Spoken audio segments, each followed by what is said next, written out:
Jacob lived in the land where his father had stayed, the land of Canaan. This is the account of Jacob's family line. Joseph, a young man of 17, was tending the flocks with his brothers, the sons of Bilhah and the sons of Zilpah, his father's wives, and he brought their father a bad report about them. Now Israel loved Joseph more than any of his other sons, because he had been born to him in his old age, and he made an ornate robe for him. When his brothers saw that their father loved him more than any of them, they hated him, and could not speak a kind word to him.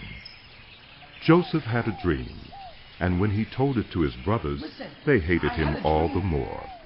He said to them, "Listen to this dream I had. We were binding sheaves of grain out in the field, when suddenly my sheaf rose and stood upright, while your sheaves gathered around mine and bowed down to it." His brothers said to him, "Do you intend to reign over us? Will you actually rule us?" And they hated him all the more because of his dream and what he had said.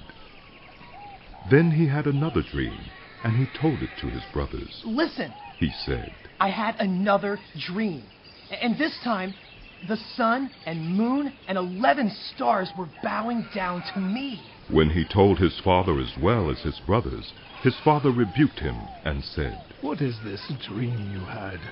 Will your mother and I and your brothers actually come and bow down to the ground before you?"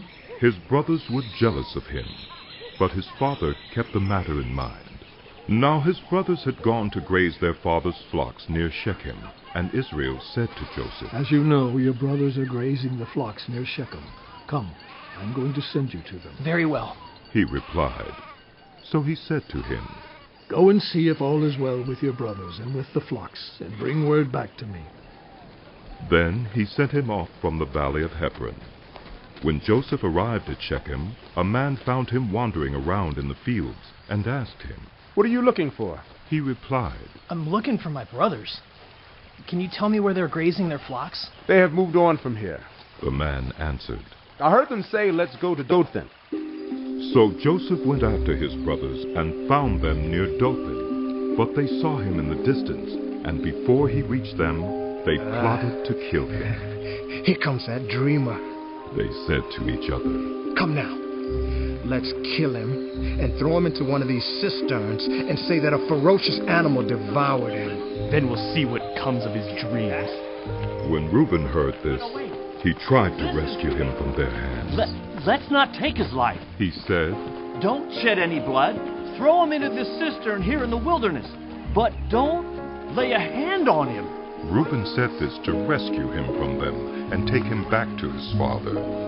So, when Joseph came to his brothers, they stripped him of his robe, the ornate robe he was wearing, and they took him and threw him into the cistern. The cistern was empty.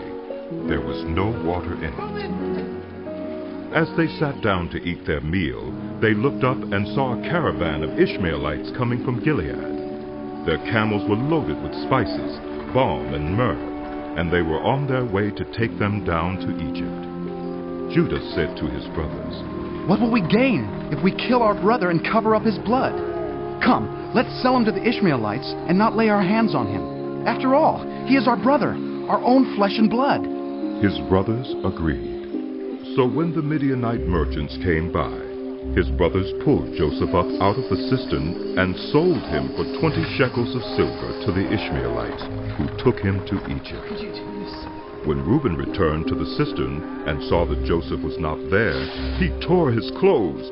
He went back to his brothers and said, "The boy isn't there!" Where can I turn now? Then they got Joseph's robe, slaughtered a goat, and dipped the robe in the blood. They took the ornate robe back to their father and said, "We found this. Examine it to see whether it is your son's robe." He recognized it and said, "It is my son's robe. Some ferocious animal has devoured him. Joseph has surely been torn to pieces." Then Jacob tore his clothes, put on sackcloth, and mourned for his son many days. All his sons and daughters came to comfort him, but he refused to be comforted. "No, He said, I will continue to mourn until I join my son in the grave. So his father wept for him. Meanwhile, the Midianites sold Joseph in Egypt to Potiphar, one of Pharaoh's officials, the captain of the guard.